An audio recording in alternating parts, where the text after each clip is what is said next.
I need advice. My boyfriend has a problem with my sexuality. What do I do? Hey everyone, I wanted to come back with a fuller update because a few months ago I posted here feeling confused and honestly pretty hurt about an issue in my relationship. I'm 21 and he's 22 and the core problem was my sexuality. I'm bisexual and while he always said he was fine with it, that only seemed to apply when it benefited him. Like in hypothetical threesome conversations, outside of that context there was always this weird tension, like my identity made him uncomfortable. After reading through all the advice I received, I realized I couldn't keep brushing it off or minimizing how it made me feel. It took me a while to gather the courage, but I eventually sat down and had a real direct conversation with him about it. At first, he reacted the way I hoped he would, calm, reassuring, saying he understood and that he supported me. But over time, it became clear that nothing had actually changed. The small comments, the subtle insecurity, the way he'd get weird anytime my sexuality came up, it was still there. I started feeling like I had to shrink parts of myself to keep the peace. I didn't feel fully comfortable being open, and that slowly created distance between us. I found myself avoiding spending as much time with him because being around him didn't feel safe in the way a relationship should. After a few months of sitting with that feeling, I had to be honest with myself.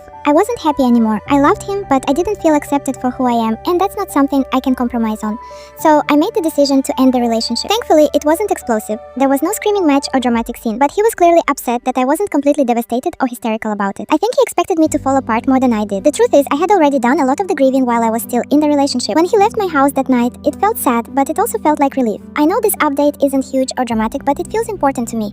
I learned that I deserve to be with someone who doesn't just tolerate my identity when it suits them, but genuinely respects and embraces it. So, thank you to everyone who encouraged me to speak up and prioritize my well-being. Your advice really helped me find clarity and make a healthier choice for myself.